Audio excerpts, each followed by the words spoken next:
And welcome to Group Chat. I am Justin Verrier. Joining me, Rob Mahoney, and for the first official time, J.Kyle Mann. What's up, Kyle? Not too terribly much. Just adjusting to the winter weather hit me as soon as I got off the plane back to Kentucky. But I'm down for it. I like this kind of thing, so I'm good with putting on a sweatshirt and cuddling up and watching some NBA action. You are built different. I do like to think of you that way. But Justin, you've been out of the Northeast for so long. Can you even handle the cold? Can you deal with the Kyle environs? What do you think I'm dealing with out here? It's like it's dark and rainy, like 20 hours a day up in Portland. That's different. That's not it's quite cozy. The same thing. Yes. I got coffee. I'm just like huddled under a blanket, maybe a nice little wine when the night hits, and I'm watching NBA basketball all the goddamn time now because that's where we are in the NBA season. I have to say, I think this might be my favorite part of the calendar. Like the finals, obviously huge, going into the playoffs, a lot of excitement. But now there's just like so much stuff to like figure out here. I feel like I'm opening up presents, but instead of, like a video game, it's just Mamushkelasvili minutes, He looked unusually spry, I will say. He did. We've seen Mamu really pop off against some teams in the past. I didn't think he was quite that fast. Never seen him move quite that fast before. So revelations for us all to start this season. The old Mamu pop off. Yep. Mamu takes 2 minutes into this podcast. What a new era this truly is. But we'll get to that a little bit later in the show. We do, as we do every time after the first weekend of NBA games in the NBA season. We're going around the horn talking about our most intriguing first impressions. There's just so much stuff out there. We're just going to talk about the stuff that's jumped out to us after just almost a week of games here in the 2025-26 seasons. Rob, why don't we start with one of yours to kick us off? Yeah, I think we have to start with the biggest, the splashiest, and that's Austin Reaves, who, has been amazing, has had a great start to the season. Also is kind of like the best kind of conundrum for the Lakers in terms of what he represents for the franchise. But before we even get to that, 51, 9, and 11 against the Kings and looking fucking ridiculous doing it. Honestly, what impressed me most about Reaves against the Kings is he did all of that. He had the heat check threes. He had the on-ball pick and roll stuff. He also never stopped hustling for loose balls, taking charges, doing all of the Austin Reaves, how he broke into the rotation stuff that got him here to begin with. That's kind of what makes him such a tantalizing player to me, is he represents this perfect intersection of someone who clearly is at a point of his career where he could hypothetically be running a team of his own, like he did against the Kings, like he will against second units, like he will, we can assume, while Luka Doncic is out dealing with these injuries for a couple weeks and LeBron out for who knows how long. But he also is just such a perfect fit in terms of what he represents as a hustle player, as a complementary player. It's so hard to know what Reaves should be. Yeah, the hustle in his game, I think, is the thing that has sort of been the stimulating force, because if you go back, and I don't just mean him hustling for a loose ball. I just think this is going to be a take a drink so me thing that I did. But I went back and I was just this is such an interesting developmental story, because Reaves was not on our radar. Granted, he was, a D1 player, was recruited, played at Wichita State. But I was going back and watching him his first year, because he transferred. He was one of the early transfer portal guys. Didn't like his role there. Of course, if you hear the stuff about the Greg Marshall stuff, you can go read about that on your own for what was going on in that program. Another story for another time. But I was watching what he was at that age, and he looked radically different than he looks now. And Rob, you're talking about the hustle. I'm just kind of the space between what he is now and what he was then is pretty remarkable. And I think that his attention to the detail in his game and the way that he is clearly hustled after, I know that's corny, hustled after the improvement in the ways that he can refine. He's just so sharp in terms of the detail. You can't touch him. He's got all that rip through, shoot through stuff. You can't do that. He's quick. I feel like his shot, he really has worked on the balance in his shot, where he can get it off from. There was a play last night. Was it Schroeder that had his hand fully on his hip, and Reaves was just fine, I'll set up here. He didn't even dip it at all and just shot. He's so much stronger. I've just really been really impressed by his improvement. It's a really, really remarkable case study. Well, it's funny because the typical trajectory is with a big old prospect that they learn and they grow into that foul grifting. Reaves kind of had that first and backloaded some of the more stars sort of stuff, more of the raw talent sort of stuff. But it was all working last night, including getting to the foul line. So he went to the stripe 22 times. Can you guys guess how many times that happened just last season? Oh, 22 is an awful lot. I'm going to guess that only happened 13 times last season. It happened 3 times total. Wow. 3 times? I mean, was it's Shea, I assume. Holy Giannis? shit. Shea didn't come up in this search. Giannis, Jokic in 2 overtimes, and Paolo Banchero. And then the season before that, also 3 times, Joel Embiid, and then Giannis 2 times. So we're dealing with real superstar shit here. Absolutely superstar shit. And the result of that is, in terms of actual shots from the field, you end up with 51 on 22 field goal attempts, which is crazy. So, like, just incredible usage to efficiency, incredible role, like expansion from Reaves in terms of what we're seeing. And then there's the question of, like, okay, so what is he when everything consolidates back? When Luka comes back, when LeBron comes back, what should Austin Reaves be to this team? And I'm left with these 2 thoughts, which is, like, for one, this is a guy who is due for a massive pay raise in the summer. He's going to get, I would presume, a max deal or near enough. Mm-hmm. That leads to and prompts, because the Lakers, as we've seen in some of these other games, particularly against the Warriors, like, this team needs a lot. They are still a work in progress. They are under construction. Facilitate some occasional prompting about, like, oh, should they trade Austin Reaves? Should they look into that market? Is a guy who can score 51 against the Kings so valuable that they should flip him into 2 or 3 other useful players who might not fit the team better, but ultimately give them a little bit better depth? Can you even do that when Reaves is not only this potentially explosive, but he's the one guy on the team who had instant chemistry with Luka? Like, they knew immediately how to work together. And why would you give that up? Why would you think about giving that up? And at the same time, the other part of my brain is saying, can you dedicate, or should you dedicate, a second max or near max deal to a guy who defensively is a really awkward fit with Luka? Like, you have to work around them so much when you have them on the floor together, to the point that that's how you get Marcus Smart as a Laker. That's how you get huge Vando minutes. Like, there's so much intention that has to go with working around those guys defensively, and yet so much ease in terms of the way they work together offensively.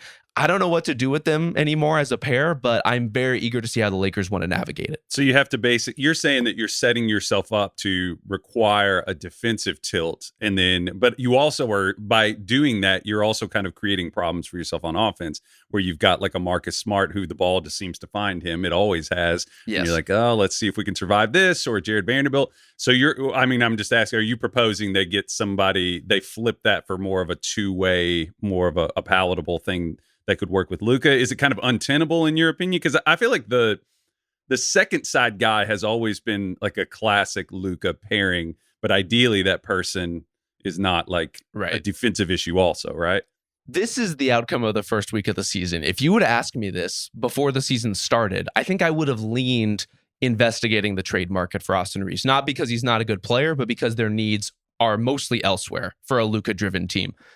This version of Reaves that is flashing this level of creation and playmaking, who is doing all the stuff we mentioned, who also is like one of the few Lakers to actually figure out a workable chemistry with DeAndre Ayton so far. Like, there was just an ease and facility to his game that I'm like, I don't know that you can give that guy up. And maybe the model for the Lakers is like, Austin Reaves is not quite Kyrie Irving, but it's that sort of pairing for them long term in terms of Reaves and Luka, and figuring out the rest as you can.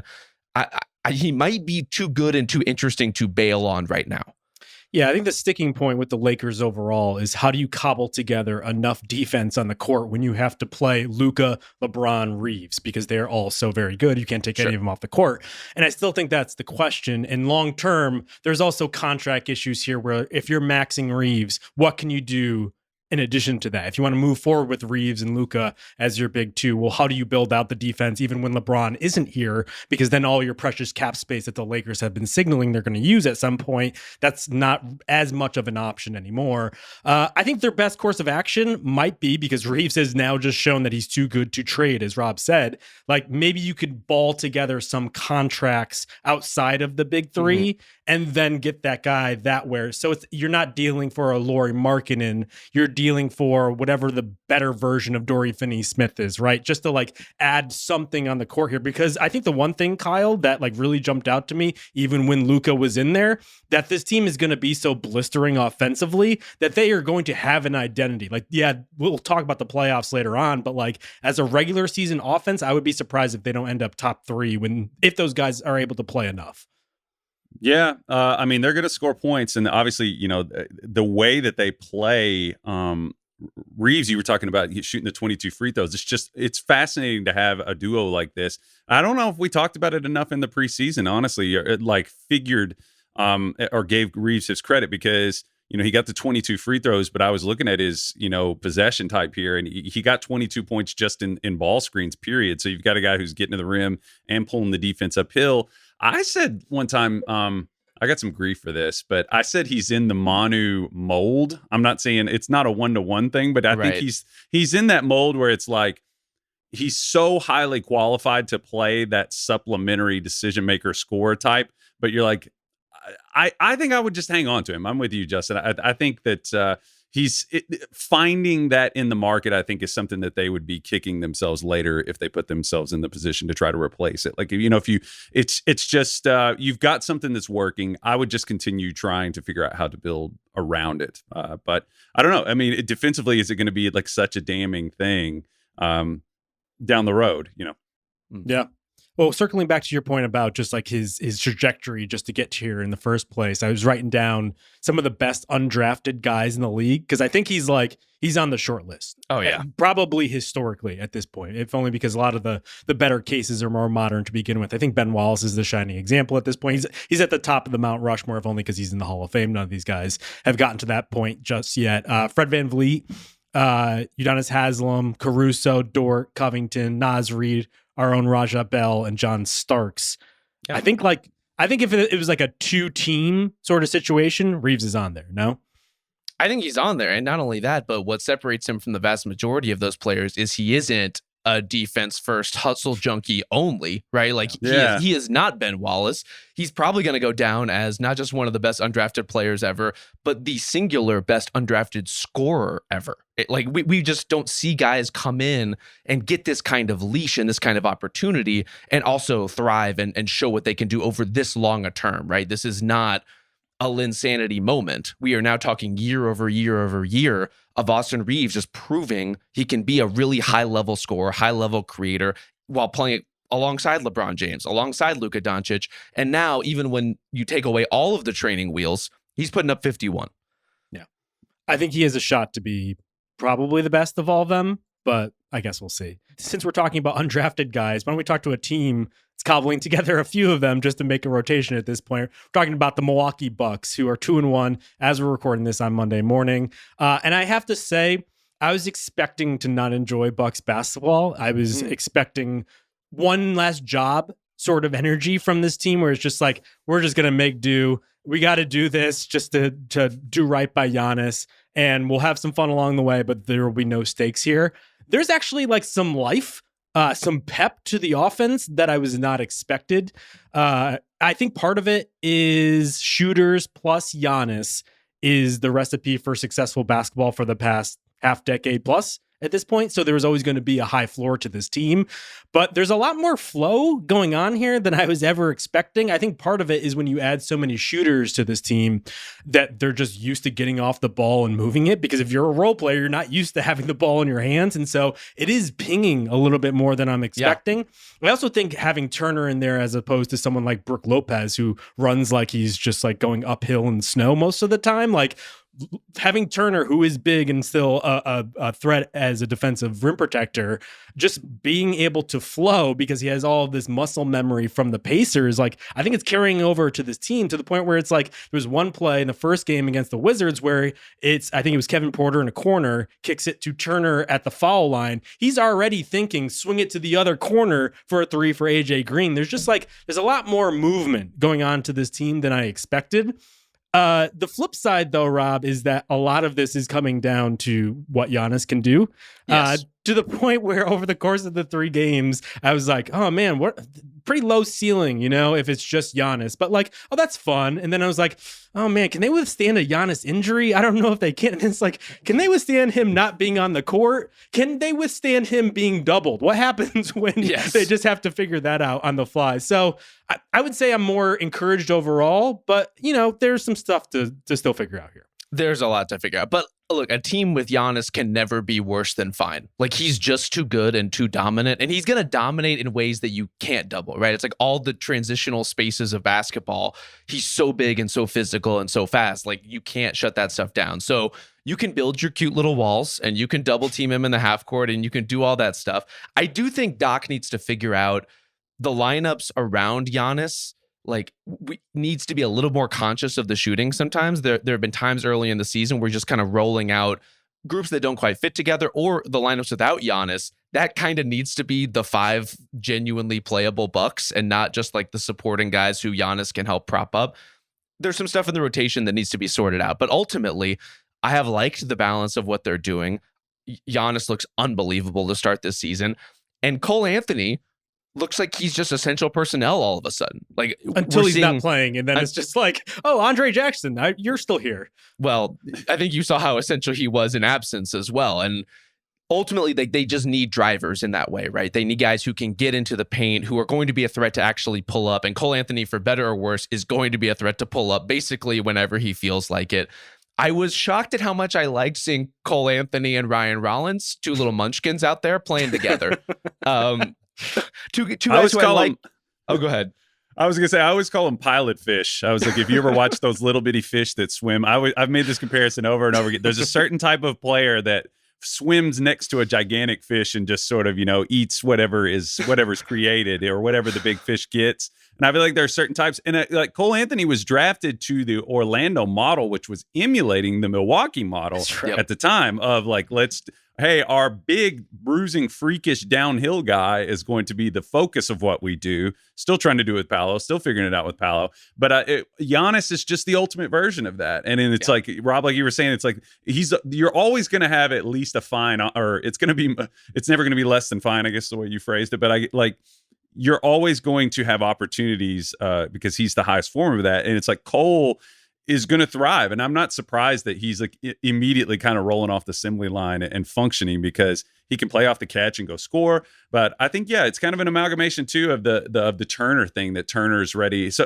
in that sense, I think they have done a good job of sort of putting something together that's going to work. I'm curious to see if it starts to be stressed in any way, like you alluded to, Justin. It will. Like, It's a lot to put on Giannis, as the schedule goes on, I'll be curious to see. I think like there's proof of life here though. So like if you were thinking to yourself, if you're the Bucks, like how far do we follow this down the rabbit hole? Like, do we give up the like one precious protected pick that we might have down the road here? It's like, oh, maybe you just get a creator in there and then maybe you could be a more feisty playoff team down the road there. But I think the question now is like how long Giannis can stay upright, because as we've seen in past regular seasons, Rob, like the dings and dents are starting to come considering how hard he plays. Yeah. And like there are times where like I was watching the Raptors game, Bucks Raptors game, and like he had to beg out in the first quarter, which I've never seen before, where he's like, get me out of here, I'm too tired. Part of that was because he yelled so gutturally that I think he tuckered himself out. Like he dunked on someone, he's like, "Argh!" And then like 2 plays later, he's like, I gotta get out of here. But there's so much on him to the point where like they were talking about him bringing the ball up, but then all of a sudden like teams are instantly like, oh, just put a guy on him, carrying it up, tire him out, and then he has to get off the ball immediately. And that kind of slows down his momentum from those battering rams. But like, I think the injuries are a concern, but just like fatigue and how many miles he's gonna get early on. Yeah, I mean, that's where the Cole Anthonys are really important too. It's just like how much of the basic logistics of running an offense can you take off of Giannis? Even if it's just getting him the ball in the half court as opposed to a full court, as you said, Justin. It's every Bucks role player has that burden in some way. If you're AJ Green, if you're Gary Trent Jr., and boy, are those guys getting it up. Gary in particular, like the trigger has been quick in a way that it needs to be quick. But like, what is the little bit of relief that you can offer Giannis to make some of his minutes a little easier? And then you hope cumulatively over the course of a week and a month and a season leads to a little bit less of that wear and tear. I mean, you can't stop the guy from the guttural screams, but maybe you can stop him from breaking down a little bit. This is He's like so my- much fun. He's like my 5-year-old. He has a big tantrum and then has to go lay down, like gets tired kind of thing. It takes a lot out of you. Yelling That's right. takes a lot out of you. Well, since we're talking about surprising East teams, Kyle, do you want to go with one of yours? We alluded to this a little bit in the last episode, but what's going on in Miami is pretty interesting, increasingly interesting. You know, they lost that close game to Orlando, and we kind of had the like slight eyebrow up. I think that was when we were in LA, and I'm full blown The Rock, you know, WWE. The eyebrow is way, way up. What's going on? I always impress people like I can do both. You know? That was for you guys. So no, I mean, this team, you know, first 3 games, offensively, there's just something interesting going on with them. I think adding Norm to the mix, they're just playing faster, number one. I think they're addressing some of their maybe just talent concerns. You know, that's one of the classic things is like, okay, let's just hit people in the mouth with our pace and our speed. You hear Spoels. So we're trying to figure out what it is that's working because yesterday they beat the Knicks and honestly, it kind of felt like they were in control for a lot of that game. Let's compartmentalize and start here. Like, what is going on with them offensively? Second in the league in pace through 3 games. The second thing that I noted here is that they're spacing more. Bam's 3-point rate is the highest of his career. The second, he's at 0.4. 0.199 was the second highest in the past. So he's taking more of them. So that's part of the puzzle. The other thing is that I've noticed that, and there was a little bit of a theme last year where Memphis was doing this. I don't know if it was one of the bigger stories in the NBA for people who don't track like the minutia, where Memphis was removing ball screens from the equation, basically, because we've become such a league that I'm in the league. When I say we, that's me. I'm talking about my contributions to the actual on-court action. But, we become such a game. It's become such a game of chess using switches as the way to sort of get your advantages. And teams have just said, fuck that. We're not doing that anymore. So we've kind of, everything is under the sun, nothing new under the sun. We're doing like a dribble drive type thing where we're just driving, pitching, getting advantage and not doing that. So you're seeing some of that. And Norm Powell is just a great sort of addition if you're going to play that way. So I just kind of throw that to you guys. Those are my first initial observations for what they're doing. And I think this is going to get more attention as it keeps going. I mean, Norm is so good at that kind of fast and loose pitch basketball style. Like, he's so good if you can get him any kind of natural movement whatsoever. He's so fluid. He gets into those spaces in the middle of the floor. He's got the floater. He's got the step back. He can draw fouls. He will occasionally make a play, but really he's there to be a buzzsaw scorer. And I think we just owe him an apology because I remember at this time last season, Justin, Norm was doing the Paul George leaving is addition by subtraction, and we kind of had our fun with that, but he was awfully right. And right. coming into this season, I wasn't sure that he were going to be good enough offensively. You know, you bet on the defense, you know that's going to be competent and professional. I just didn't think they were going to have enough scoring. Here they are without Tyler Hero, and Norm is just carrying everything they need to carry. Yeah, it's real Kyle Korver on the 60-win Hawks sort of vibe going on here. He's just like so dangerous with his shooting that it just creates opportunities elsewhere. Well, yeah. Kyle hit on the broader trend, which I've been kind of silently tracking here, is not only how much is there a trickle down effect from the Pacers and the ball movement and the depth and the pace and what we've seen from there, but I think other teams are starting to pick up on what Memphis did, because if you do not have a go-to star that you can spam pick and rolls, I think everyone's looking at this as like the go-to option in order to spread it around. Portland in particular brought in Thiago Splitter from Paris specifically to run this. They got the guy from Memphis, St. Andrews, to do that as well. That's already the first Blazers swear jar moment. Like, they're not even in this segment. They literally just Blazers swear jar is great. Can we put a coin in a jar? Come on. I was going to ask that you. That is a good bit, but I will just say the Blazers coach just got arrested by the FBI. Sure. I feel like I have an opening to talk about this stuff. Do you think that this is sort of a broader macro kind of thought? Do you think that this is a schematic response to the roster building constraints of the league now, that we're no longer a big three league, so we're in a position where you have to build teams a certain way? I just throw that. I just now thought of that just now. I don't know. I do think it's part of it. Justin, I think you nailed it, which is like, if you do not have that guy, running heavy pick and roll is counterproductive. Like, you were just going to dig yourself into too many holes, especially in those half-court possessions, where then all of a sudden it's like, what are we really creating? What is the advantage that we are manifesting by having Tyler Hero run 45 pick and rolls in a game? Like, it just doesn't get you anywhere. And Tyler Hero is a perfectly fine scorer and player, but even when he's out there, he's not bailing out the Heat offense in that way. the pace is really what gets all this, like makes it feel cohesive. And this is, Kyle, you talked about them playing fast. This is not just fast. This is the fastest Miami Heat team I have seen in my entire lifetime. Like this is not what they do. This is not how they play. And that includes them trying to space the floor out with Eric Spoelstra and kind of the Heatles teams, right? Like they have attempted to play a more open style of offense before, but never quite this fast, never quite this loose. And I think they're doing it because they don't have that alternative, because in some ways, Bam never became like a go-to offensive player, because Tyler Hero does not have the tracks of becoming one. And Norm Powell, for all of his strengths as a player, is one that you want in flow, in system, in movement. So why not create that movement? Why not get playing as fast as you can? Why not steer away from the things that are going to bog the offense down naturally? And it's not going to make Miami an elite offensive team, but it's going to make them more than good enough to win games like the ones we've seen so far.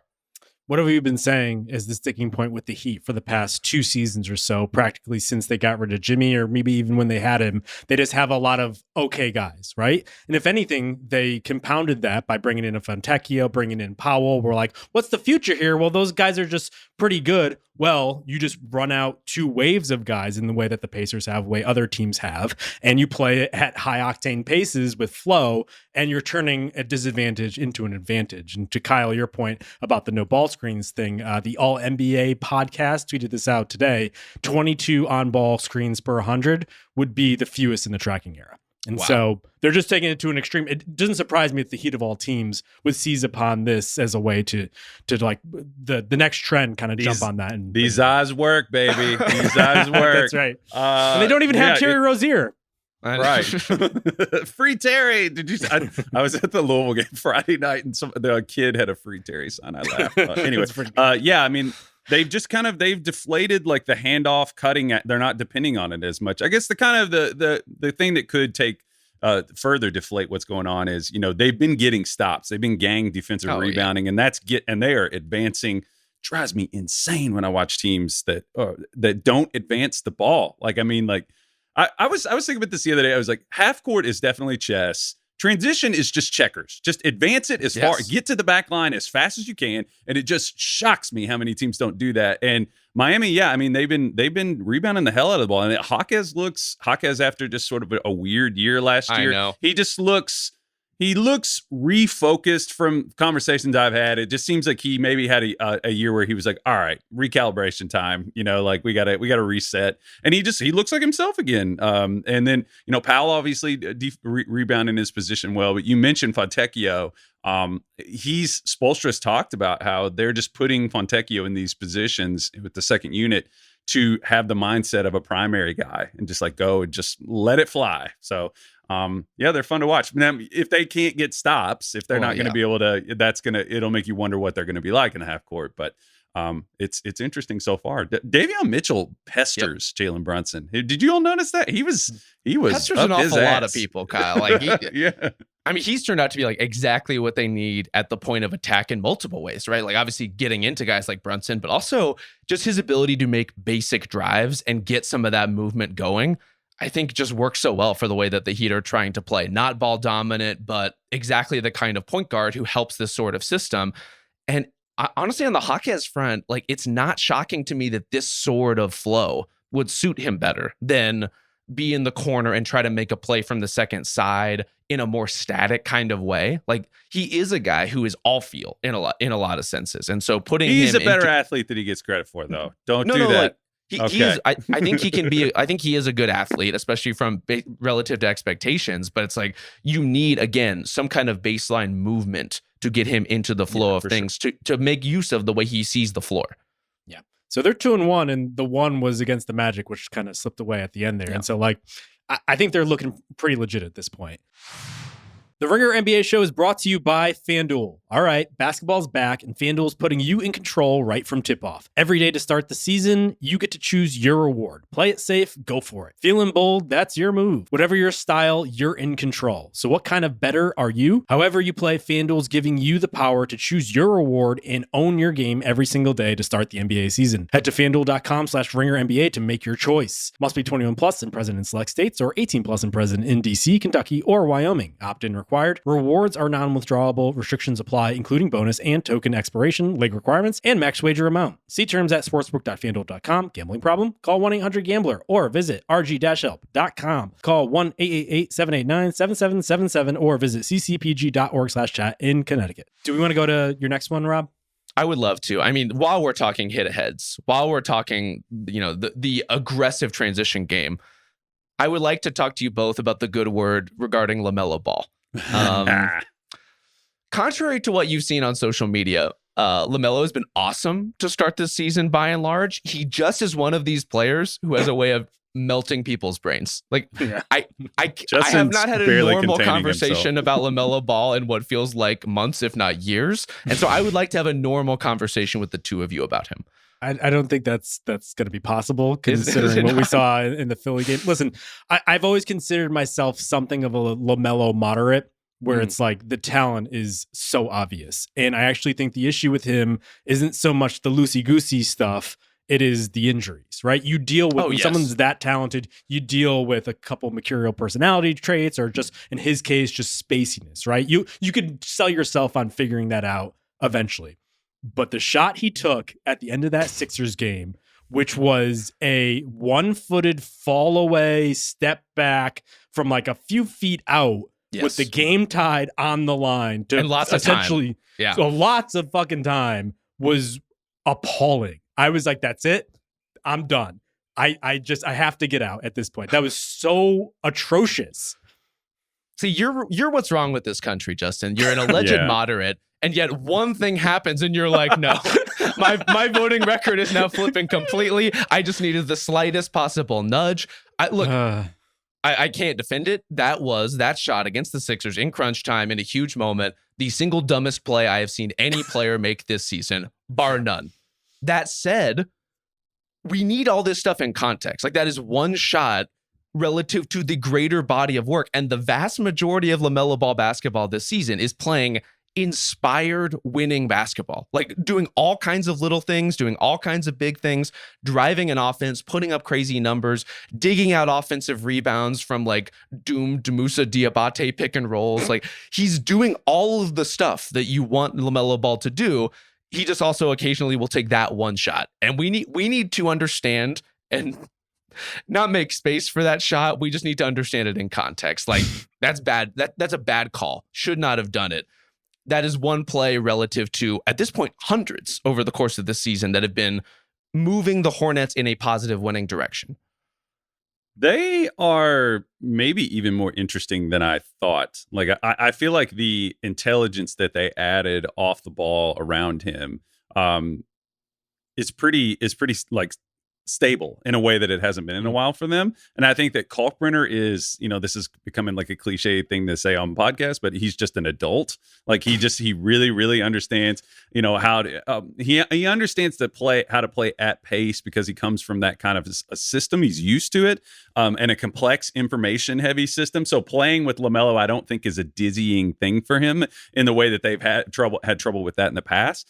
I've always kind of been a guy who I've been more on the pro LaMelo side and defending him because of this, because Rob and I were talking about this, where we have this thing where we were talking about Jokic, and this triggered this for me, where really, really creative players who bleed off the page and into messiness, we treat them pretty harshly early in their careers. What is LaMelo, 23 now? He's he's still really, really young. We have a tendency to really ding them and dismiss them. I'm not saying he is Steph, but Steph was treated similarly, where it was just like, all right, you're too wild. This is unserious. It just kind of makes you wonder, like, I don't know if LaMelo is going to reach the same level of maturity, but early in Jokic's career, he was emotionally volatile. He was wild with the ball.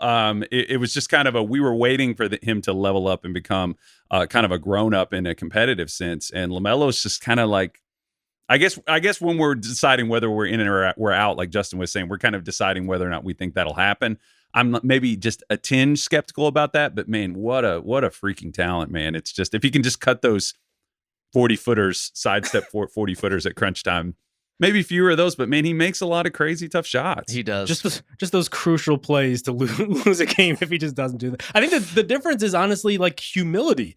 Like there's a ceiling to like the chaotic energy that Steph and Jokic kind of harness in order to do what they do. Like with LaMelo, there's no filter, and that's always been the problem. It's just like his bad stuff is like pretty damaging, whereas like Steph turns the ball over all the time and you just get used to it. Kerr has basically had to just realize he's going to lose his hair at a certain point just because Steph is doing this, and like there's so much great stuff that it balances out in the end run. I do wonder at net if that's the case with LaMelo, but I think you guys are right. I have noticed like the stuff they're building around him feels a little bit more stable, and that's why going for a guy like Khan, who might not have the ceiling of an Ace Bailey, probably fits in particular with what they have. It's a little disappointing because Brandon Miller got hurt, and we got to see if that's a long-term thing. That was not worrisome. Like walking off the floor with what looked like an excruciating shoulder injury for no explicable reason, I am very concerned.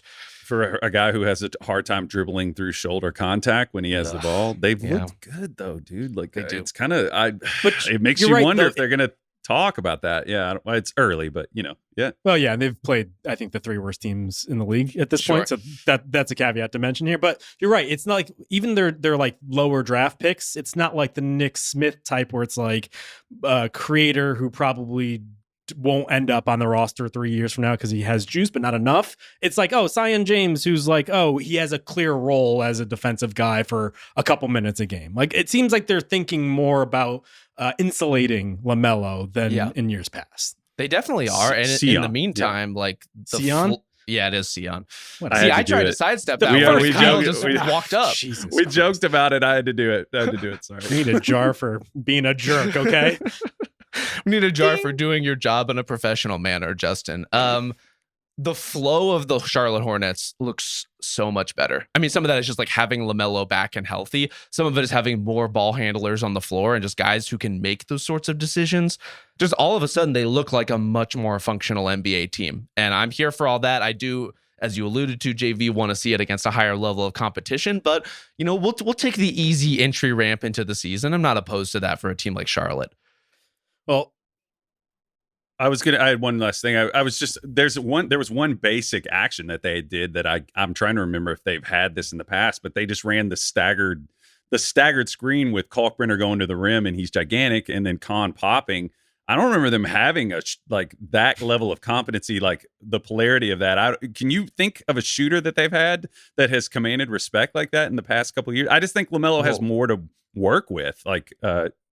Am I forgetting somebody? No, last season when LaMelo was out, they were trying to find a guy who could dribble. Like that's where we're coming from. And so forget the staggered screen. It was like, can we have a player who can initiate the pick and roll? We're already far and away where we were in March and February for sure. Yeah. Well, since we're talking about reformed boneheads, I think we have to talk about Jonathan Kuminga right now. Oh my God. So they were in town Friday. I went to that game, and I gotta say, I was struck by how just like not divorced from the entire team Jonathan Kuminga is on the court.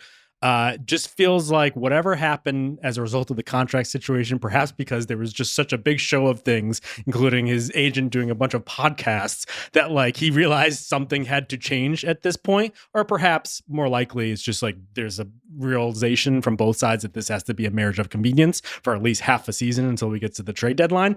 But he's very much playing within the flow, because the great thing about Kuminga is he brings this extra element, right? That physical bull in the china shop sort of thing that the Warriors typically haven't had. The problem has just been so ancillary or divorced from the main apparatus, where you have this beautiful symphony of ball movement and balletic plays and ball finding energy, and then Kuminga just like ripping solos, like No, it's 100% what it's like. It's like a band that is playing together, and then he's like, I'm trying to. No, he's been like Jack Black at the beginning of School of Rock, like taking a 12-minute solo that absolutely nobody wants. It's like, all right, dude, there's a song going on. Around looking like, what are you doing? And in this case, like, it just feels like he's taking the opportunities that are presented to himself. He's rebounding the basketball. This big, physical, massive athlete is doubling his rebounding average just because he's going and tracking down the ball when it goes there. There have been some cases where he's like hand is up, or like people have had to calm him down. But in the grand scheme of things, like, this is the best I've seen from him in his entire career. I am amazed and so frustrated. Like, just so frustrated that you could be doing this the entire time. Like, he's been on strike. He's been on strike for 4 years because Steve Kerr wouldn't let him take dumb shots. And you just could have been doing this. You could have been being exactly the kind of like Sean Marion, Aaron Gordon mold that this team wanted and needed you to be. And like, maybe this is my inner pickup basketball player coming out, but it's like the guys that irk me and I have constant dialogue with are the ones who it's like, oh, I could defend. And then the one time they do, they look at you like, see, I can guard people. And it's like, yeah, you could have been doing it every time we played. You could have been rebounding like this every game of your career. Are you getting on people, Rob, at pickup? I cannot envision that. Can you? I cannot see that. I feel like Rob would just silently suffer. You see, got a dog in him. It is mostly silently suffering, but there's some good-natured ribbing. You know, some of it is like gentle encouragement. I'm trying to bring the best out of everyone around me. I want the Jonathan Kumingas to be the Sean Marions within them. And yet, for years, they're out here in the wilderness doing God knows what, when this player, who is an awesome player, could have just been a part of the Warriors like machine every step of the way. I think a big tilt that's happened, you know, early on, they were trying to, obviously they won the title this rookie year. They were trying to figure out, how can we incorporate this in a minimized way? You know, I remember Justin, I remember we wrote about rookies, and I specifically was watching him, and they were using him as like a screener who was like forcing a center to chase him on a smaller lineup, forcing a center to chase him around the screen, and then he's just rocketing to the rim and things like that. But those were more situational, like break glass. We have this little sliver of what we're doing. And as they've needed him to mature, like you were saying, the stubbornness has really shifted, I think, towards, you could see it in his, I was going through and looking at some of his, how often he's getting off the ball just when he drives. Yep. And those numbers are wildly different. He's up to passing the ball 50% of the time on his drives, where it was like down in the 20s in the past. So it's just like stubbornness, you know, going to the basket, like, I'm going to get it up. And that had been a trend for him. He had been on that, like, I'm going to develop into a pick and roll guy, because a lot of guys get that mentality early on because they think that's the path to fame and fortune. And it's like, Steve Kerr clearly has a disdain for those types of guys. That's why Derek White succeeded and not Jason Tatum, or Brandon Ingram doesn't succeed. You can just see that is Kerr's philosophy, is get off the freaking ball, get to the basket. So it's been nice. It's been nice to see somebody got to him. I don't know what the breakthrough was. I don't know what film session it was, but somebody got to him. Kerr's doing the typical, like, oh, all the veterans like rallied around him after the contract stuff. I don't know. The Warriors have been very cloak and dagger with the media, where they're just like, they're saying certain things, and then the next day they're completely walking that back. So who knows? But like, the passing is the thing that everyone's highlighting. It's just like, he is being more willing. He's moving the ball. And also you're starting to see, like, when he's playing within the flow, he can read things in a way where he's making the right move if he's like engaged to do so. I think the question, Rob, is just like, at what point does this spiral? Like, if he's at the deadline and they're like, oh, this is going so well, we can't trade you for something comparable, we just got to keep you. Does he then spiral out there? But I think he's playing well enough. And if he continues this over... You think he'll be like, shit, this wasn't my plan. It's like it was a facade the whole time. He's like, if I do that, I can get out of here and then run some ball screen. I think the best case scenario is if the Bulls are a team that plays similarly, that might have been worried about his ball slopping, be like, oh, well, like, if he's flowing here, let's just bring him in if we get him at a low cost, and then we'll do that. But you never know. Like, this could change by the time this podcast goes up. That's the thing. Like, if the switch can flip on this quickly, it can switch off just as fast. As soon as Jonathan Kuminga is done with this little experiment, and that really is everything in context, is like, who does Jonathan Kuminga want to be and believe he can be as a basketball player? And is this the make good situation to get himself traded, to get himself to a different spot where he can flex all of the creativity that he would love to flex, and thus not be the exact player we're seeing on the court right now? Like, if that's what he wants, that's a tragic basketball story. I really hope he learned something from this. I hope Steve Kerr and the Warriors learned something from this whole saga too. Like, they probably could have like put him on a different kind of track that is mediating these two extremes. They could have gotten him to this point through a much more constructive and healthy relationship. They are not without blood on their hands as far as like why Jonathan Kuminga is, irked by his circumstances. But he also could have been this guy, and so clearly and so easily could have been this guy, that I cannot help be frustrated by it. Well, Kyle, are you buying the Warriors as like top upper echelon at this point? Because I think when we all talked about this, we're like, they're kind of old. Horford isn't playing back-to-backs. They're pacing guys out. But like the depth is there if Kuminga is going to play this well. Yeah, I mean, it's the idea of it's so hard in this league to have a concept or an identity that is this functional. Just getting one, but also theirs is time tested. They still have a lot of continuity. Jimmy fits into that. Steph is still humming along. I mean, Steph has changed some ways in terms of what he's able to shoulder himself on a night-to-night basis. As we in our upper 30s all know, you can't be the same dude every single night. I'm just saying some nights. Speak for yourself, Kyle. I am the model of consistency. I'm going to bed at 9 o'clock. I always say I don't care. Some nights I think to myself, God damn it, Kyle, you still got it. And then the next night I'm like, I'm going to just be one of those cycling guys that wears the jersey and pretends to be sponsored by Papa John's or whatever it is. But, I just think, no, I do. I think they're going to be an extremely tough out. And I think the way they're going to be good. Yeah, I really do believe in it. But I am a long time sort of a believer in the way that they play and in Steph. I feel like I'm going to go down with the ship in terms of them, in terms of the way they play. Yeah, I mean, like they're a creaky older team. When I saw them, they were on the second end of a back-to-back, and it's just like maybe those like games they don't win as easily. Although you don't come into Portland anymore and just roll over. You know what I mean? That's another quarter in the jar. Especially after your coach gets arrested by the FBI a couple of days before. But I just think like they might have the depth as this goes along in order to get those wins in order to get a top seed, which was my concern in the first place. Yeah. Will Richard. Yeah, they've had some surprises. Yeah. He's such a Warriors player. Like already just out of the box, just really fits. Real like Brandon Rush vibes I'm getting from him.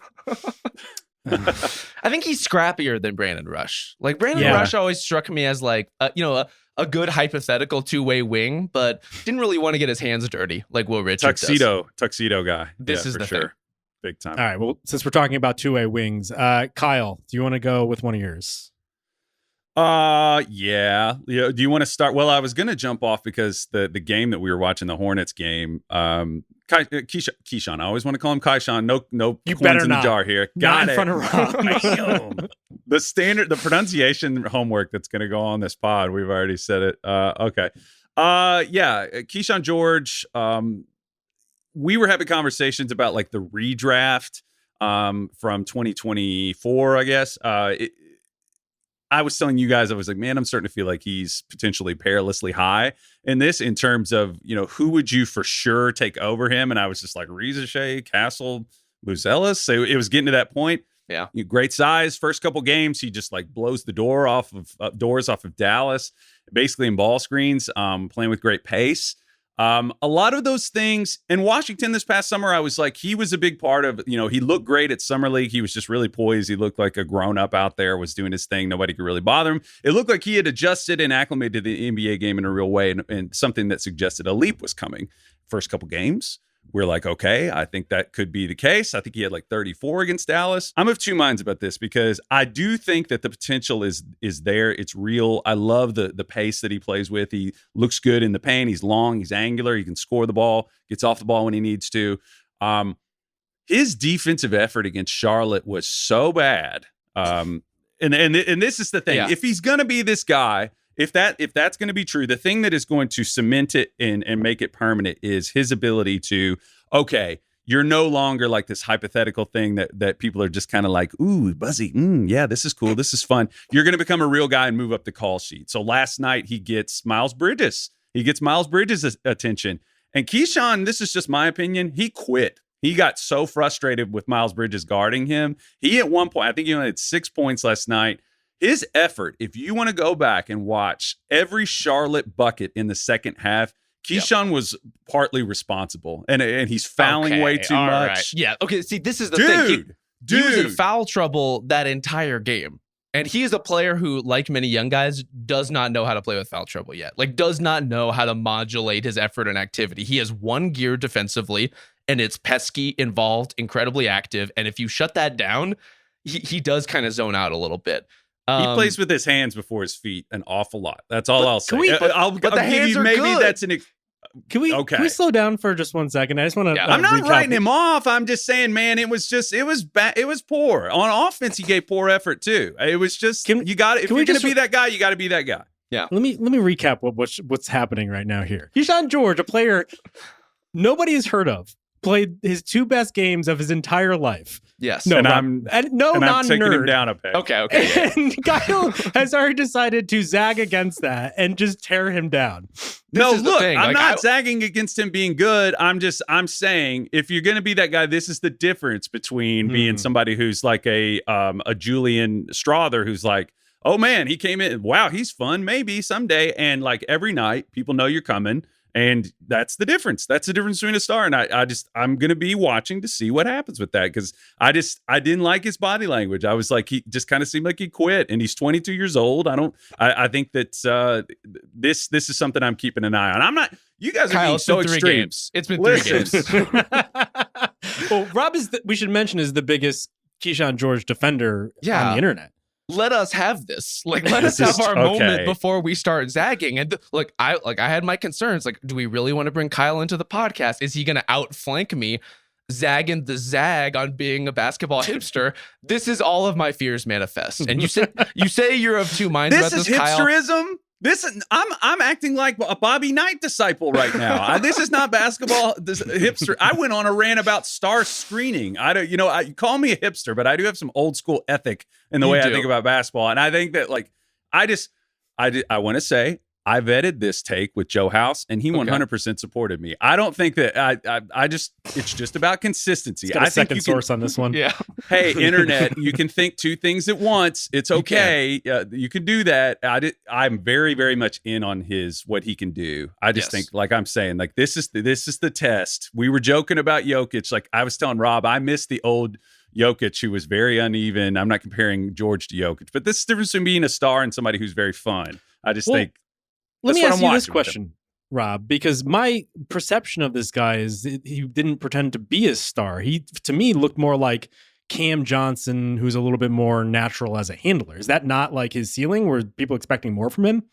I think the lane for him is not even Cam Johnson. It's like the Iguodala, Kirilenko, like not with that defensive pedigree, but has shown defensive potential, is much more connector, second side. And like the pick and roll stuff that he's doing right now is not his optimal role. Like they do not want Kyshawn George to be LeBron James. They just want him to be somebody who can handle the ball fluently and can participate in the offense in that way. And it's like, if you're shooting like he is and creating like he is, and he's like a really comfortable pocket passer, right? Like for a guy his size, something that not a lot of kind of forward sized players are.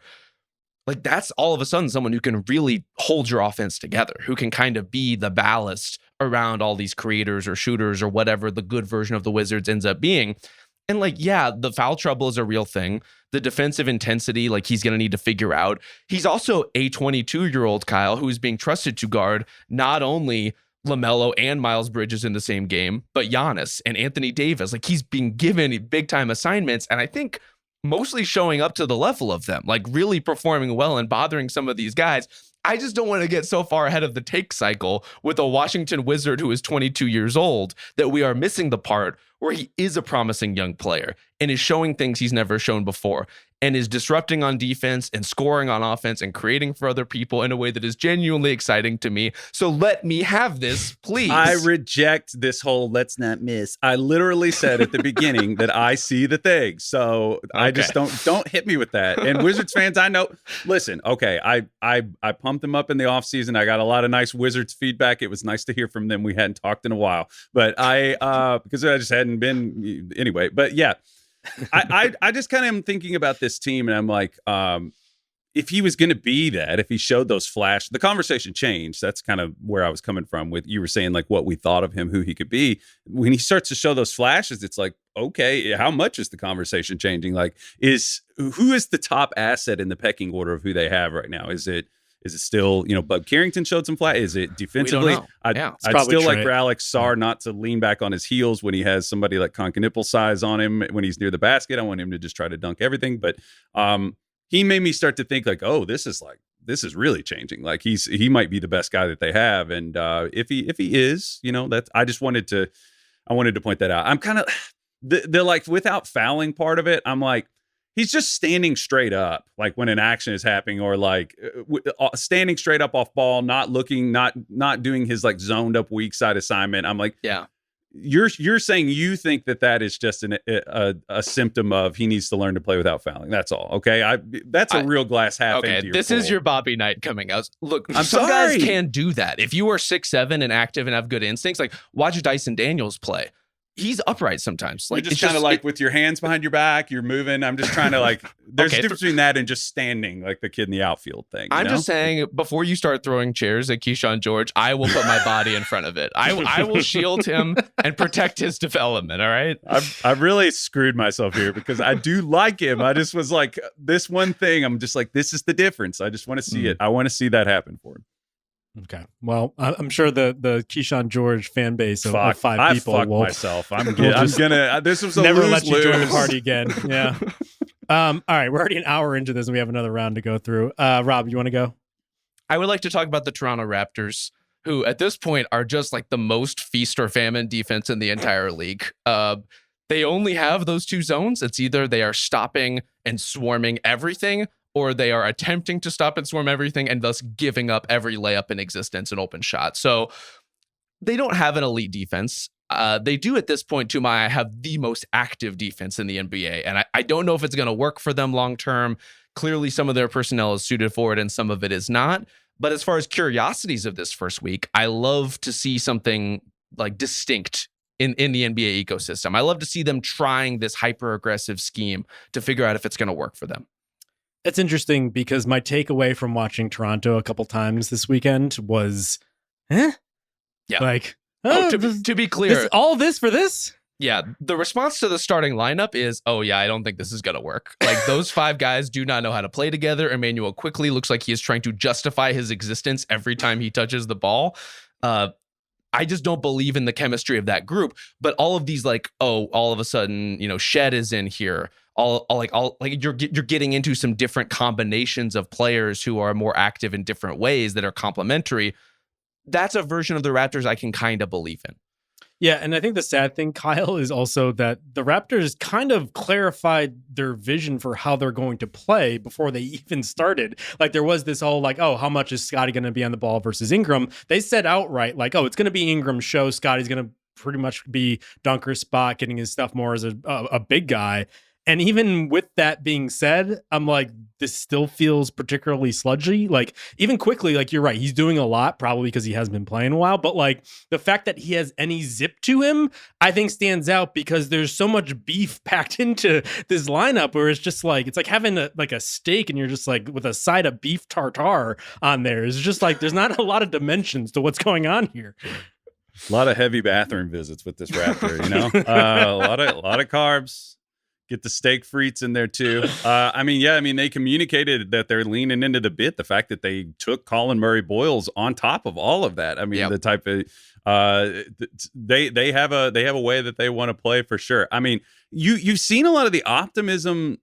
I was kind of surprised by the overwhelming optimism that I observed from like Raptors media about Ingram's reformation. I don't know. Is it just a simple thing of like Scotty and Ingram together? Did they just feed into each other, or is it more of a spatial what's around it kind of thing, do you think? I think it's literally every component of their starting lineup. Like it's not just Scotty and Ingram, it's all Scotty phases. It's Scotty and Pirtle. It's RJ and Ingram. It's like every combination I don't really love. And Would a stretch big make a big difference here? Well, ask Mamu. Or like just playing Grady Dick. But at the same time, I think RJ's probably been their best player thus far, just because he's used to getting out on the break and just doing his thing. It just doesn't require the other guys and to be like complimentary to that. Just Scotty, I don't know, man. There's times where he's going back and forth with Giannis where he's flexing on him because he flexed on him, and like he'll do that, but then he'll take a shot and it's just like you're waiting for the bus, man, for that thing to get up in the first place, and then it's flat. It's just I just don't know how he fits in, and that's the guy you're presumably building around. I think he fits in most fluidly when they're in transition, like, right, when they're getting out and running, and he can either facilitate for other people or be just kind of a cleaner finisher in an easier circumstance. And we should say this about the Raptors, like, they are the fastest offense in the league, basically, period, right now, or at least one of the fastest offenses in the league. They're the fastest, though, coming off of a rebound. Like, they are getting out and trying to attack in the same way that the Heat are trying to attack. And I think of the games we've seen from them so far, there are just going to be some opponents that can't match their energy, right? That are just like caught off guard by the level of pace and the level of intensity in terms of them trying to get out on the break, and then everything they're throwing at teams with their defensive pressure. But if you can match that, if you can meet their level of energy, all of a sudden, all of their half-court offensive problems come to bear. All of these kind of like inconsistencies within the rotation become like major problems. You just have to find a way to slow them down and force them to play like actual half-court basketball. And if you can do that, they're a pretty flawed team. All right. Well, on the complete opposite end of that, let's talk about Ajay Mitchell, because the Thunder are one of the few teams that are undefeated as we're recording this. We got the Spurs and Thunder, as maybe expected. And then on the flip side, you got the Bulls and the 76ers. That's why I love the early season standings. But in the midst of the Thunder not having J-Dub, experiencing some injuries on top of that, Cruz has been out with a concussion. They may have found just like a starting point guard just unearthed from their bench. Like, we thought going into the season, like, oh, it's going to be the Chet Leap incoming. Maybe we'll see some Topic minutes. We'll see what him run the show in the second unit, what he could do. Kaysen Wallace can just add stuff on top of this. We have Shea going for back-to-back MVPs. There's just a lot to explore on a team that is already so good and so solid. They didn't even really add anybody in the offseason. But so far, the most intriguing part of the whole thing has been the 23-year-old who they unearthed from the second round, who is making $3 million a year this year. Yep. Might be one of the best backup point guards in the league, and someone who could potentially be a starter down the road here. I would like to think, I don't want to be any island situation here. I think we are all collectively a part of the Ajay Mitchell experience from the jump. I'm honestly surprised that even he keeps exceeding the expectations that we had for him to begin with. Rob doesn't get to be on the island. No. The grief, yes, no. Actually, no, yes, no. What? The grief. No, you and Waz do not get to be on the island because you gave Justin and I so much shit for picking Ajay Mitchell. Okay, that is in not the true. Expansion draft. I want to go back to the tape on that. Every time AJ Mitchell has played well, I have texted Justin without fail. And all the laughing during the finals, everybody was like, "Oh, he took some shots when he got in." It's like, yeah, that's what they want him to do. It's OKC. Well, go ahead and rebuttal. There, go ahead, Rob. Let me hear it. I think we're on tape extensively on this podcast praising Ajay Mitchell at basically every turn. So I simply will not hear it. I'm pulling up my draft big board right now, and Ajay Mitchell is disproportionately high, I will say. I think I have him at 12th on my big board overall. So not high enough. We had him like 3. This is the problem. You guys jumped the line. You got Ajay Mitchell. I was mad about it then. I'm mad about it now. I've harbored these feelings ever since. But on this, I would hope that we can all come together and celebrate one of our guys having a huge moment, being, as you alluded to, Justin, like just one of the most impressive players on a defending championship team, which is crazy for someone in his position, but he's lived up to everything they could have hoped he could be. And I just think a lot about the embarrassment of riches that the Thunder offense has. We talk about their defense all the time. Their offense is not the smoothest working machine in the world, but when it works, it really works. And one of the things they now have at their disposal is 3 different guys who operate at a pace and a cadence that basically no one can like fully get their arms around. Like, obviously no one can keep up with Shea. No one moves like him or has ever moved like him, basically, in the history of the sport. J-Dub also has that kind of like slinky counterintuitive game that backfoots you. And Ajay Mitchell has some of that too, where he just like messes with your timing as a defender and is able to kind of bump and throw you off balance by the way he plays. How is a defense supposed to guard not only all the shooters, not only all the size and offensive rebounding, but 3 different guys that are just individually so difficult to like get a feel for? Yeah, that type of player is harder to guard than just like an incendiary, like dust you with speed type of player, because they imprison you. They just put you in that sort of state of like start, stop. And AJ has some of that going on. And I think that OKC is just a victim of their own like organizational philosophical success. They've had a blueprint for, and they've stuck to it, over and over and over again. That's like, this is an OKC type player. And they almost have a Spursian type thing going on where they are really good at curating people that aren't going to like pout or be mad about their lack of opportunity, or they continue to get better. And AJ clearly has, from his time that he spent with the G League. He kept getting better, and he, now he's getting this opportunity. It's just the rich continuing to get richer. It's just another, what are they, is he going to, when everybody's back and fully healthy, I think you hit it. It's like, we expected these leaps from these other people. It's just ridiculous that they're getting this from another guy. And they've taken a lot of bites at this apple. It's interesting that, Dylan Jones didn't quite fit it, so they shipped him off. They just keep taking these swings at these guys. And if you hit on one or two of them, even in these later second round or later first round picks, you're going to have good choices to make down the road. Speaking of flashbacks, we talked about Ajay Mitchell for the first time, I think like about a year ago. We were doing with Kirk Goldsberry that podcast about just like figuring out the West at that point. And Thunder were really starting to pop. And I remember asking Dagnall about this specifically, about Ajay Mitchell, because he was just popping whenever in the few minutes he was playing. He was playing like 14 minutes a game. And he was just like, yeah, we threw him out there. And like he was chesting when he was guarding. We're like, oh, that's pretty interesting. We'll just keep feeding him minutes and layering things on top of it. And he just kept rising to the occasion. He ultimately got hurt. He didn't play a lot in the regular season, but you could just see like the whole system. I gush about it all the time because it's just like such a fascinating feeder, just way of looking at things where they're just playing guys, even in big games, just to get them minutes, just to like not only explore the combinations, but also throw the opponent off. It's just like, it's so fascinating to me to see that, where he was just like a 22-year-old curio to now where it looks like he's like a legitimate component to this. It's like, I look at Denver playing with a lot of flow offensively. They looked pretty awesome to the point where like Jokic doesn't even need to shoot at this point because they have all these other guys there to feed. It's just, then you look back at the Thunder where they're just breeding potential starters from the depths of their bench. It's just like, at a certain point, like you can't beat this like living, breathing organism, Yeah. I mean, like it really is insane, the volume of what he's been able to produce, just like scaling up out of nothing, right? This is not what you mentioned, Justin, like him popping in for a couple of minutes and having like a really productive stretch. This is not him just like having a one-off game like this. He has just been one of the steadiest players coming off the bench for any team in the entire league right now. And he does have those flashes where you think, could this guy be a potential starter for the Thunder or otherwise? Like you look around the league, I'm counting like 8 different teams who I think could credibly just like plug Ajay Mitchell in as their starting point guard and would be better for it. And that's not even including teams like the Rockets, who are like, playing an unusual style and could just use someone of his skill set, but he's not like a better player than Amen Thompson. I'm just saying like straight up Ajay Mitchell is better than a lot of starting point guards.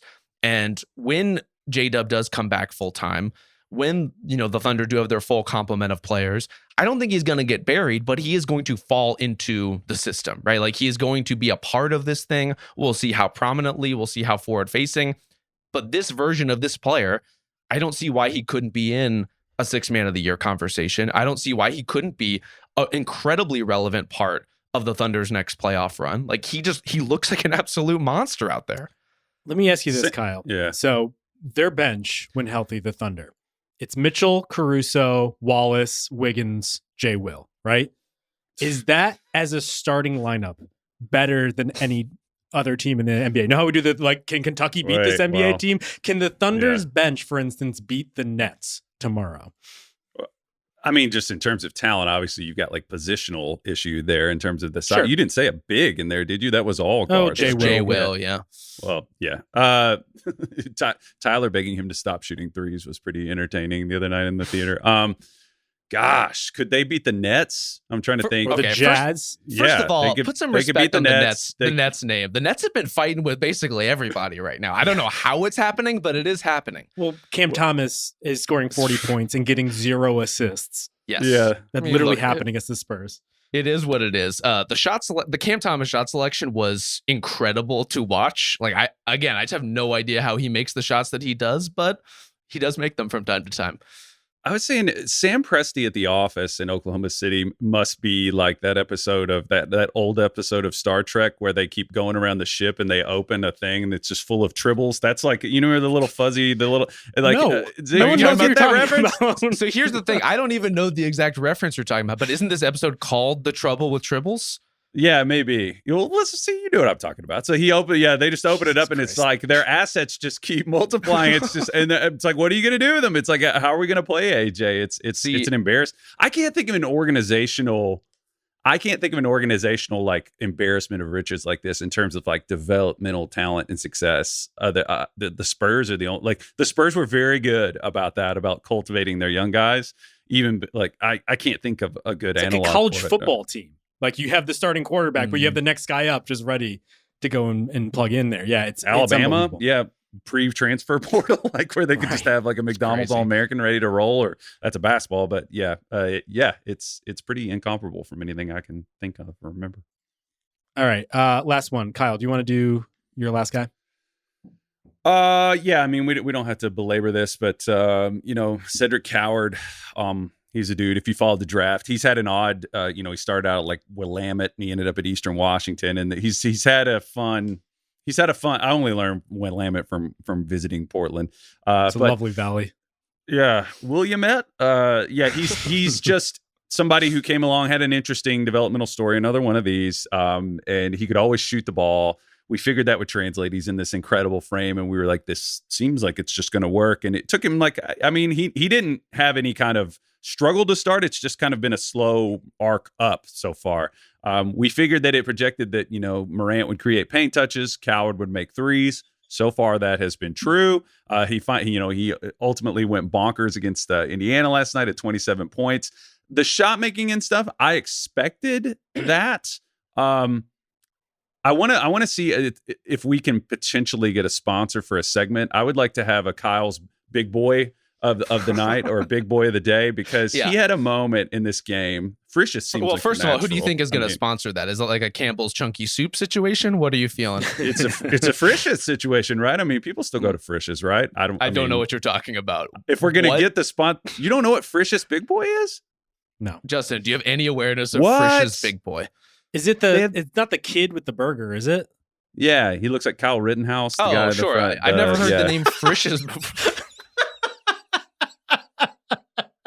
Jesus Christ. Not the reference I would have pulled, but apt nonetheless. I can't believe you all have never heard of that. Okay. Isaiah, Victoria, have you all heard of Frisch's big boy? Come on, anybody? I know the mascot. Yes, did not know the name Frisch's. So it's a restaurant. We live and learn. The big boy. Anyway, the shot making, yes, expected that, but he had a couple moments where he exerted his will that were like, oh me, oh my. He had one where he had early offense transition. He had Jarris Walker, not a small fellow, in front of him, and Coward didn't like just accidentally happen into this. He saw Jarris Walker in front of him and was like, I'm going to the rim on this dude. And he did. He pivoted and did like a reverse, like Rondo-y right hand on the left side layup. And it was like, you heard a reaction from Quinn Buckner on the broadcast. He was like, oh, it was one of those. And they keep running these actions where he'll come off of like a flex screen towards the ball and come to the middle of the floor. And he's just so big and physical, man. He's adding wrinkles for them that I think are really interesting. It's hard to put a ceiling on it because he even is making some nice, like, flip the floor. He had a nice like baseline skip pass. Granted, Indiana is in shambles right now, but he was doing some things in like one-off situations where I was like, if he can attack mismatches like this, that's a nice thing for Memphis to have. He's adding a lot of stuff. So to chart his kind of trajectory here for the uninitiated, I'm gonna like write him off next game for effort. Is what you're gonna say, right? So no, I'm saying in terms of his backstory, Division III Willamette.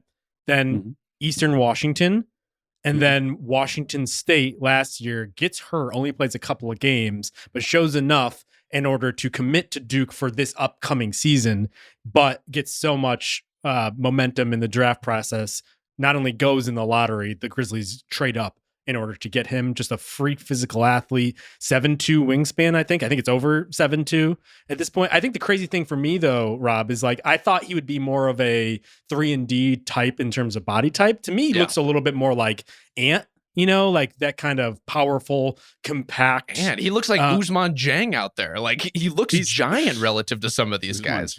But he has like a low center of gravity running back style where like you could definitely see if he puts on the weight in the way that Ant has, like Ant's he's a linebacker at this point, but like, you know, he has that running back build to the point where I'm wondering like, can he be that sort of ball handler? Because when I'm looking at the Grizzlies long term, I'm thinking like if he hits, they kind of have everything plotted out here where it's Ja, Jalen Wells, Jaren Jackson, maybe Zach Edey or whatever center is healthy at the time, and then him, Cedric Coward. Yeah. But if that's the case, he needs to be able to do a little bit on the ball. What do you think about that long term?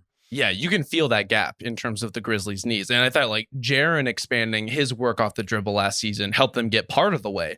But they really do need someone else who can create a little bit and who can read a little bit in a way that Jaren doesn't quite navigate the floor. That's the part of the Cedric Coward experience I've been quite pleasantly surprised by. Is just like the very, like nothing too complicated, just very easy, like when are your teammates open on your drives and when are you setting them up, to me is one of the great dividing points among young prospects. There are some guys who are just like perpetual works in progress when it comes to the timing of like when you throw the lob, when you throw the bounce pass, who is open when. Like watch, with all due respect, like Ron Holland play basketball. And it's like, sometimes he gets it, sometimes he doesn't. Like sometimes that timing is there, sometimes it feels really clunky. From what I have seen of Cedric Coward, which is admittedly minimal so far in terms of his NBA tenure, he just has some of that feel. And it's like, if he can be that kind of secondary creator and shoot the ever-living shit out of the ball in the way that he has been, and have this length that he can flex on potentially even bigger defenders in the ways that we've seen, Kyle, like I'm trying not to get irresponsible. Like what is the next, like what is the shoe to drop for someone like me who is just getting initiated into Cedric Coward? What is the thing that 20 games from now when he comes back to earth, like what is the weight that's going to be pulling him down a little bit? At this point, I think he's probably like a 1 to 3 dribble. Like he's not somebody that's going to, it's a quick decision type thing because the handle is the thing that has been his, because he was kind of playing as a big early in his college career, and then he's drifted into shooting the ball from 3 more. He's very, you were talking about Ant, like he is a very, the optics of him as an athlete are like wowza, like he is built like a classic ISO NBA wing from the 90s. But when you watch him play, he's not twitchy like that. He's a little more powerful. You mentioned the running back thing. It's like he was able to do that to Jarris, not because he just like boom, like cat like speed to the rim. It was like he hit him. He's that kind of athlete. So I think the thing that will strain him like leveling up and becoming somebody that's like a full-blown decision maker for them is, can he be more of a, granted, I don't like guys who are just pounding the shit out of the ball in any situation, like, but I think that's for him to become more of a decision maker. The handle will have to make a leap, but man, he's on such an arc. Granted, handle is the hardest thing to make a big leap in the NBA. But if you listen to him talk, he's a really bright, really focused kid. So I don't know. I hesitate to underestimate him, honestly, at this point. I've been really impressed with him. How many awoogas would you give him out of 5 to start the season? Awoogas? Awooga. You're just doing have a real soundboard thing going there. Oh, yeah. I mean, I did a hold the damn phone when he did that. A couple of the matchups that he hunted down. I wanted to say my other Frisch's big boy of the day was Dylan Harper just disrespectfully ripping Yegor Damon in the backcourt, and then getting the ball. Yegor was like, "You're not going to stop me," and he got in front of him. I'm sure that's exactly how he said it. And Dylan, yeah, Dylan was like, "No, I'm going to score through you." So ripped him and then just scored through his chin. It was a big boy moment there. Isaiah and Victoria haven't heard of Frisch's, by the way, so we're not doing well on that front. But yeah, what's funny about Dylan Harper is I went to go tweet for the first time in like 6 months. I was like, after Harper had those 2 transition buckets, I was like, that's some big boy stuff. And then I saw that you'd already called him a big boy. Ooh. We're all collective big boys. Again, Kyle's just outflanking us left and right. I don't like this new dynamic of the pod. All right. Why don't we wrap it there? We'll be back on Wednesday. Thank you to Victoria Valencia. Thank you to Isaiah Blakely. We will talk to you next time.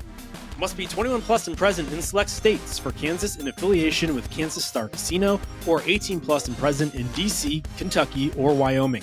Gambling problem? Call 1-800-GAMBLER or visit rg-help.com. Call 1-888-789-7777 or visit ccpg.org/chat in Connecticut or visit mdgamblinghelp.org in Maryland. Hope is here. Visit gamblinghelplinema.org or call 800-327-5050 for 24/7 support in Massachusetts or call 1-877-8-HOPE-NY or text HOPE-NY in New York.